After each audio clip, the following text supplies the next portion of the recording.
Hello and welcome to AK Mishra learning news analysis related हमारा यह जो वीडियो है। और आज का जो टॉपिक वो काफी इंटरेस्टिंग टॉपिक है।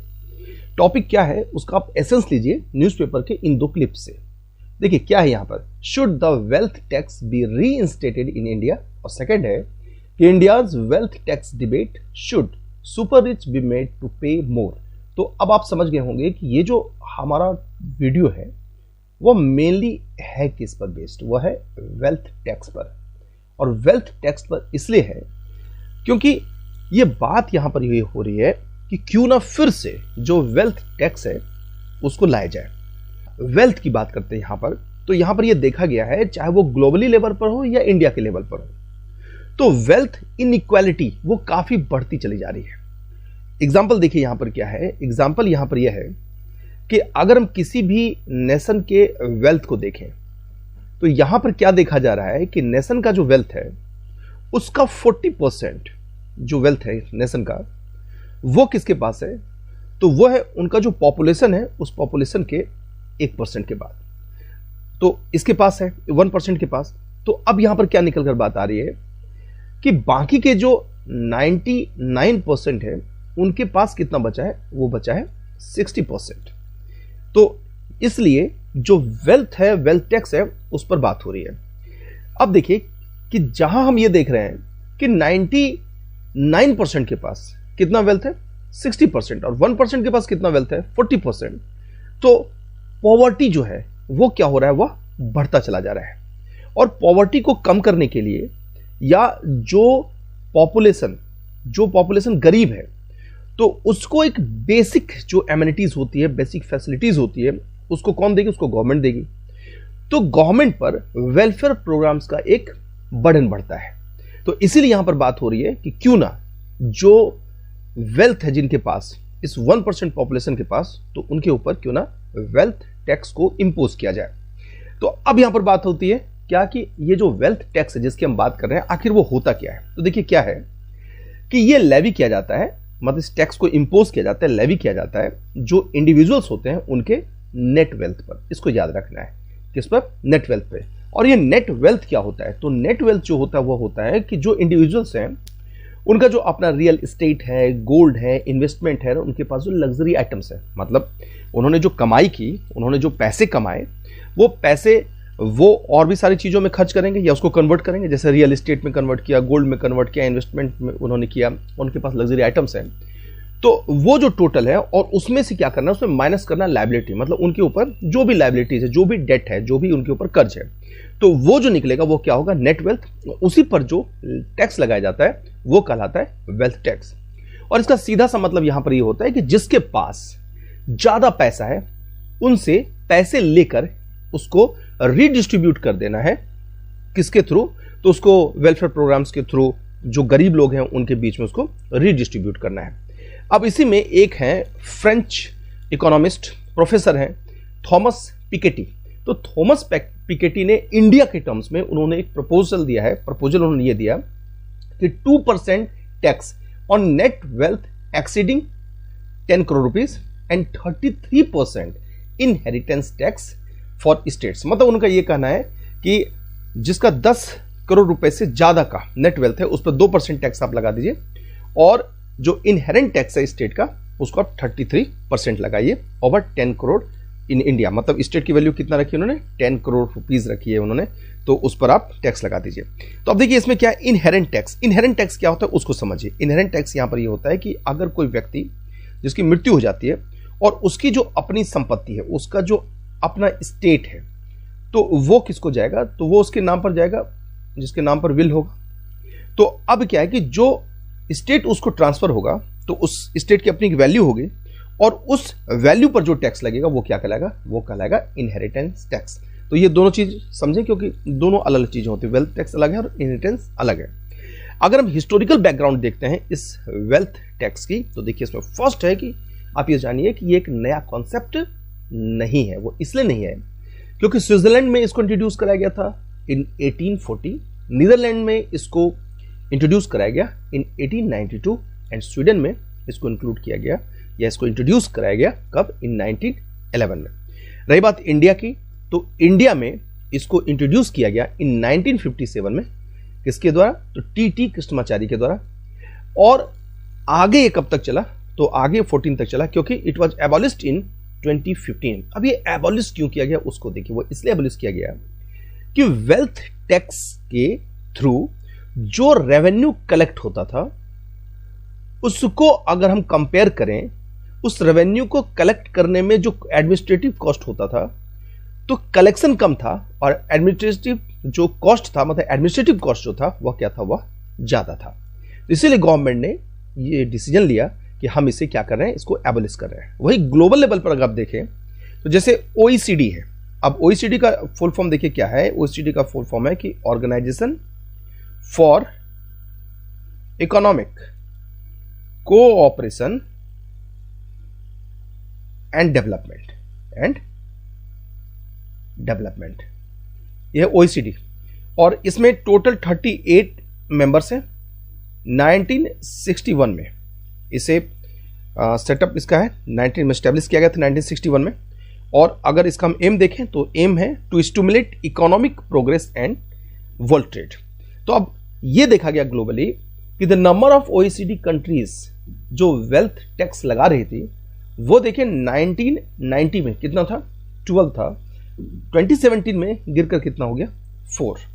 तो देखिए क्या हो रहा है कि वो और मतलब गिर रही है, मतलब नंबर देखें कंट्रीज जो इसको इंपोज करती है वेल्थ टैक्स को, तो वो क्या हो रहा है? गिर रहा है। और चैलेंज क्या है? वो इसलिए गिर रही है, मतलब अगर हम उसके देखें फैक्टर कि ज़्यादा से ज़्यादा कंट्री वेल्थ टैक्स को हटा रही है, उसका कारण वहीं पर यही है कि जो कलेक्शन है रेवेन्यू का वो कम है एडमिनिस्ट्रेटिव कॉस्ट के कंपैरिजन में।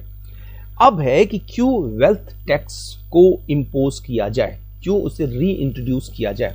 तो चलिए देखिए इसमें फर्स्ट यहां पर क्या है। फर्स्ट वही एड्रेसिंग इनइक्वालिटी, मतलब यहां पर यह है कि जो अमीर है, जो सुपर रिच है, सुपर रिच पर वेल्थ टैक्स को लगाकर उससे जो रेवेन्यू कलेक्शन होगा और उस रेवेन्यू को क्या किया जाएगा? जो पुअर पीपल है उनके बीच उसे रीडिस्ट्रीब्यूट किया जाएगा। तो इससे यहां पर यह होगा कि जो रिसोर्स है उसका रीडिस्ट्रीब्यूशन होगा। तो यह इनइक्वालिटी को एड्रेस करेगा। नेक्स्ट हम क्या देख रहे हैं कि जो गवर्नमेंट का वेलफेयर स्कीम्स होता है, जैसे कि पब्लिक हेल्थ केयर, एजुकेशन और social schemes like MG NREGA, तो इसको चलाने के लिए भी क्या किसकी जरूरत है? वो जरूरत है फंड की।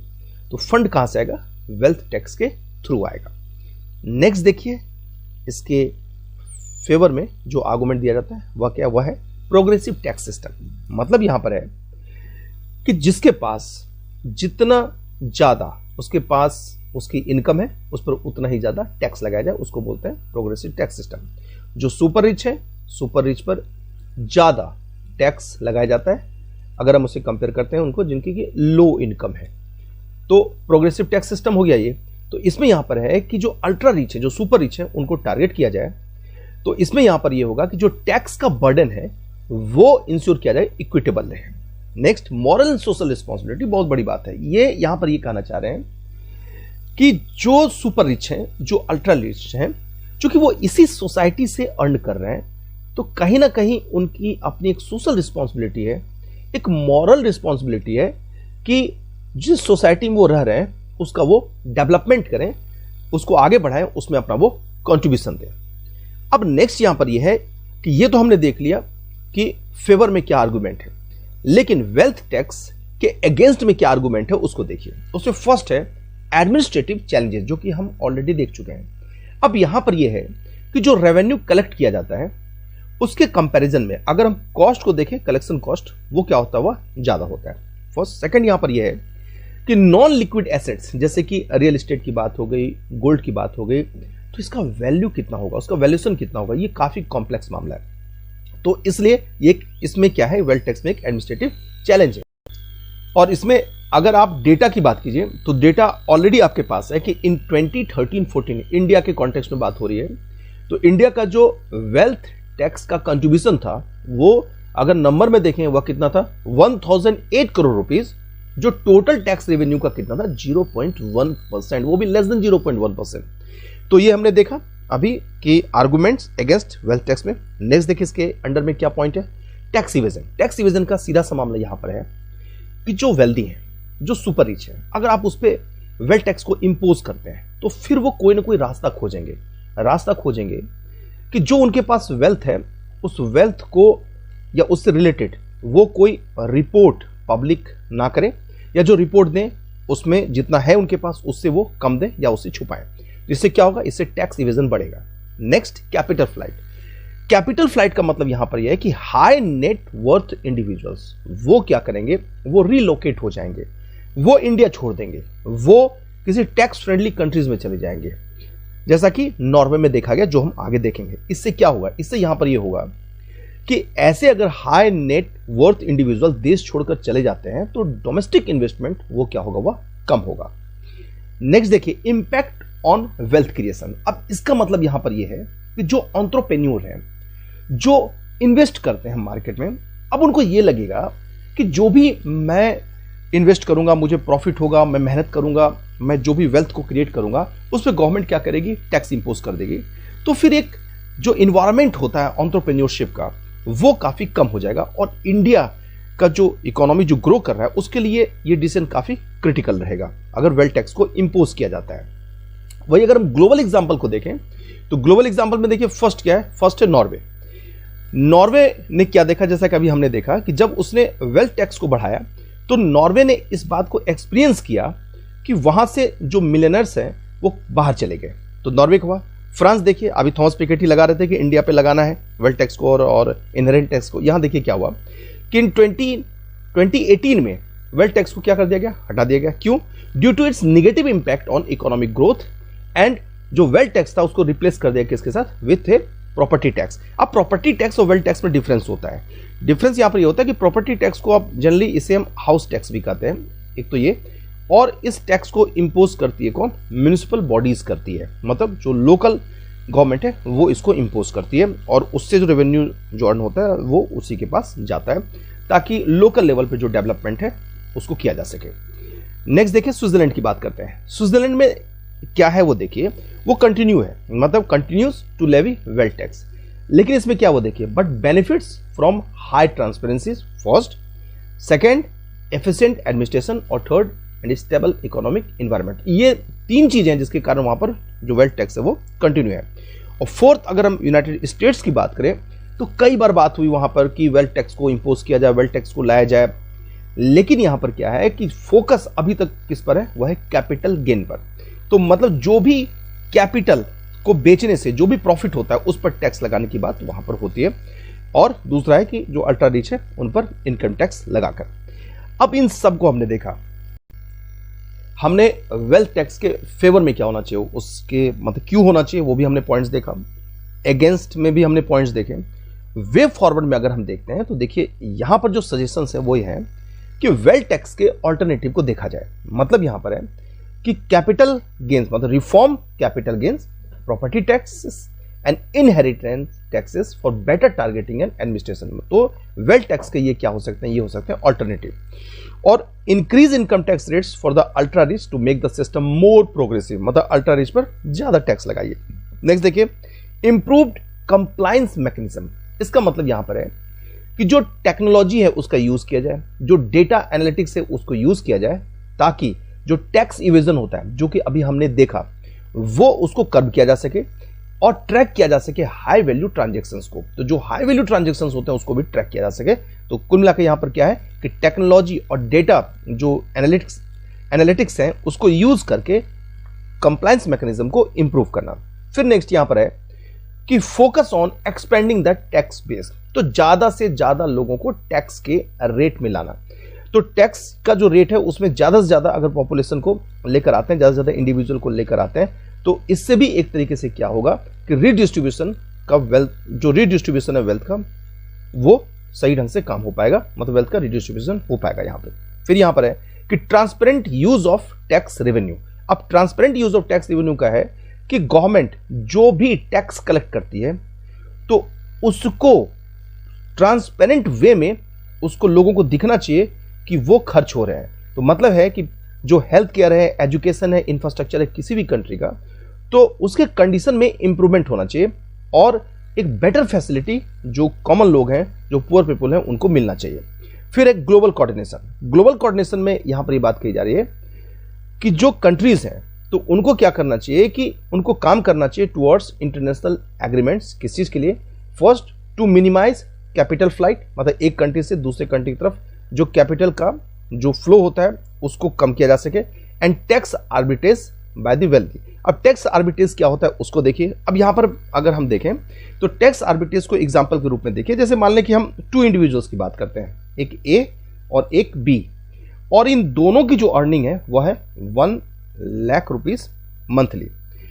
अब यहां पर यह है कि ए जिस स्टेट या कंट्री में रहता है वहां पर कोई इनकम टैक्स नहीं है, जबकि जो बी है वो जिस स्टेट या कंट्री में रहता है वहां पर 5% उसको टैक्स देना पड़ता है। तो अब ये देख रहे हैं यहां पर 0% और ये 5%, तो ये क्या है? ये है टैक्स आर्बिट्रेज। तो ऑब्वियस है बी क्या करेगा कि बी उस स्टेट या कंट्री में जाना पसंद करेगा जहां पर कि 0% टैक्स लगता है। और नेक्स्ट यहां पर है कि वॉलंटरी कंट्रीब्यूशन। ये यहां पर है कि जो भी वेल्दी पीपल हैं, जो सुपर रिच हैं, जो अल्ट्रा रिच हैं, उनको क्या करना चाहिए? उनको वॉलंटरी कंट्रीब्यूट करना चाहिए। पुअर के बीच में अगर वो डिस्ट्रीब्यूट करते हैं वेल्थ को, तो ये भी काफी हद तक जो एक गैप है इनकम का, वेल्थ का, वो कम हो सकता है। तो इस तरीके से हमने यहां पर क्या देखा कि वेल्थ टैक्स क्यों इंपोज करना चाहिए, उसके फेवर में हमने आर्गुमेंट्स देखे। वेल्थ टैक्स को क्यों इंपोज नहीं करना चाहिए उससे रिलेटेड भी हमने पॉइंट्स देखे, और आगे क्या हो सकता है वो भी हमने देखा। इसके साथ ही इस वीडियो को हम यहीं कंक्लूड करते हैं। Thank you.